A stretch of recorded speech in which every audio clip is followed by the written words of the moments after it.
The price to earnings ratio, PE ratio, refers to the ratio between a stock's price and its earnings per share.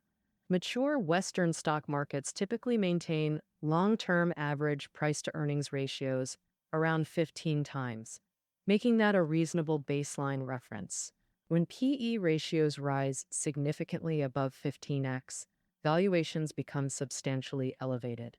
For instance, when the Shanghai Composite Index hit 5,000 to 6,000 points, many companies traded at 60 to 70 times price per earnings ratios, making any stock purchase expensive.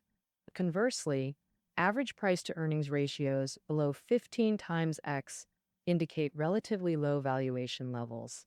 However, determining true market bottoms also requires analyzing policy impacts, whether they're bullish or bearish for market direction. Policies fall into three categories. First, macroeconomic policies, including monetary and fiscal measures. Loose monetary policy generally supports market rallies. Central bank rate cuts or reserve requirement reductions boost markets, while tightening measures, like rate hikes, create downward pressure. Fiscal policies mainly impact specific sectors. Infrastructure spending boosts construction-related industries, for example. The second category is regulatory policies, like IPO suspensions or stamp duty adjustments. CSRC regulatory policies directly affect market supply and demand dynamics, transaction costs, and trading frequency. They also signal regulatory intent. Suspending IPOs during market declines suggests stabilization efforts. Third category, direct market operations, like national pension fund investments. These strategic moves often signal new market cycles due to their macroeconomic significance.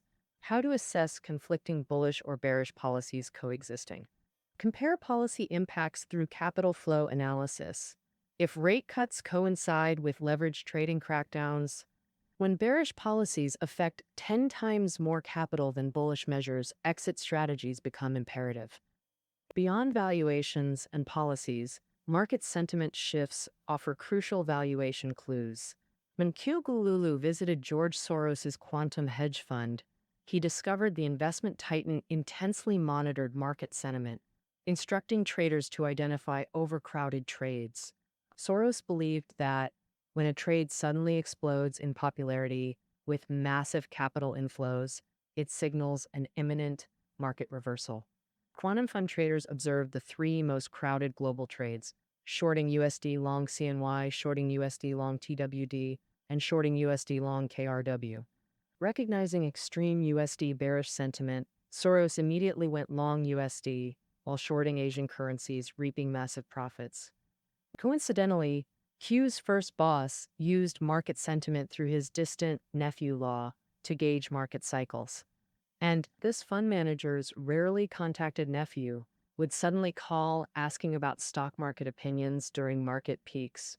Such calls signaled overheating markets, validating both Soros's crowded trade theory and the nephew law through identical market mechanisms. Simply put, when retail investors rush in, exit immediately. Missing market rhythms proves disastrous. Quality bargains abound at bottoms, but the bold lack funds and the cautious lack nerve. Or timing makes bargain acquisitions impossible, even with fundamentally sound companies. The second secret, contrarian investing. When industries face regulatory crackdowns or crises, panic selling creates sector-wide undervaluation.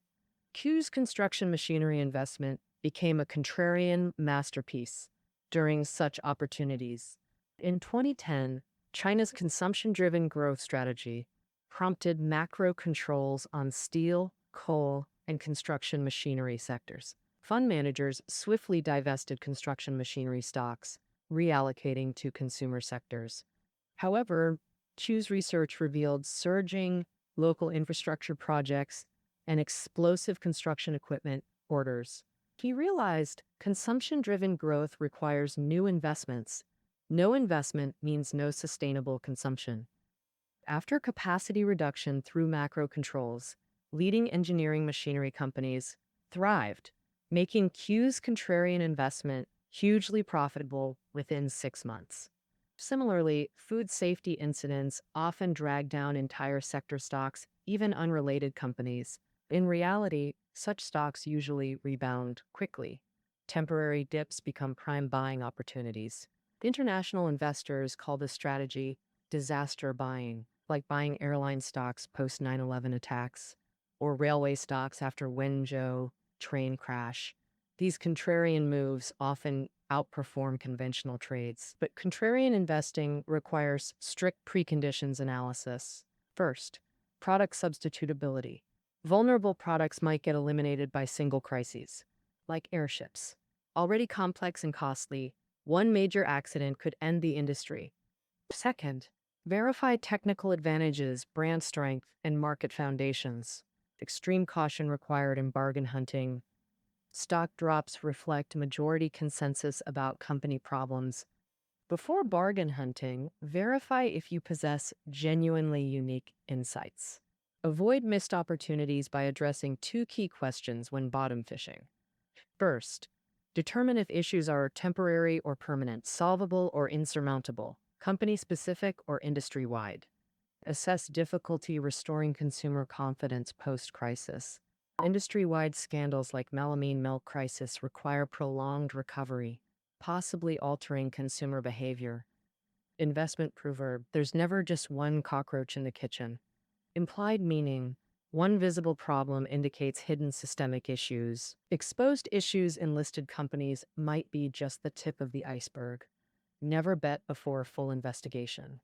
Second, monitor stock price dash operations correlation, dash whether price drops trigger chain reactions affecting performance. Lehman Brothers and Bear Stearns collapsed during financial crisis because their stock prices directly impacted operations. Price drops lowered bond ratings and triggered margin calls. Similarly, Chinese property finance firms using share-pledged loans face operational risks when prices fall, creating vicious cycles. These bargains should be avoided. So far, having explained Qiu Guolu's investment methodology, you might wonder, if it's so simple, why do most fail? Main reason: untrained investors fall into psychological traps, becoming easy prey in markets. Let's analyze common psychological pitfalls and investment traps. First psychological pitfall: survivorship bias. What does this mean? Only seeing winners while overlooking losers. Every emerging trend, renewable energy, or internet, creates few successful companies. This illusion makes investors harbor unrealistic expectations for their holdings. Unknown to many, true successes are rare. Survivorship bias drives excessive growth stock chasing. Statistics show value stocks consistently outperform growth stocks long-term across markets. Second pitfall: heavy positions create biased analysis, favoring bullish news while ignoring or dismissing bearish signals. Professionals call this the position trap. Minor shareholders have limited influence. Ultimate power lies in exiting positions. Don't blindly become company fanboys. Third, impulsive investing driven by media hype. Making investment decisions based on hot news, like buying stocks simply because media reports a company became Apple's supplier, without analyzing order size or business impact. Having discussed psychological pitfalls, the author introduces two common investment traps. First, growth trap. Companies with good current performance but unsustainable momentum. These companies may face prolonged decline, falling into four subcategories. 1. Industries at cyclical peaks nearing recession. 2. Structural issues like lacking brand power, reckless diversification, or high revenue with low margins. 3. Overpriced stocks already pricing in future growth. 4. Companies using financial fraud to inflate performance. Second trap: value trap. Seemingly cheap stocks that keep getting cheaper. Today's low price could be tomorrow's high price. 3 subtypes. 1. Technologically obsolete companies like Kodak or Motorola. 2. Small players in winner-takes-all industries. Stagnant revenue signals danger. 3. Heavy asset sunset industry companies, like basic steel or aluminum producers without technical advantages. This concludes the book's main content. The author believes the simplest investment method is buying quality companies at low valuations. Good companies require 1. High industry barriers and consolidation. Second, market leaders with pricing power. How to buy cheap? Method 1. Buy during overall market undervaluation. Method 2. Contrarian buying. Be greedy when others are fearful. Q's strategy combines value investing philosophy with 26 years' experience. May this inspire your investment thinking. That concludes our interpretation of the simplest things in investing. Study notes available below the audio. See you tomorrow.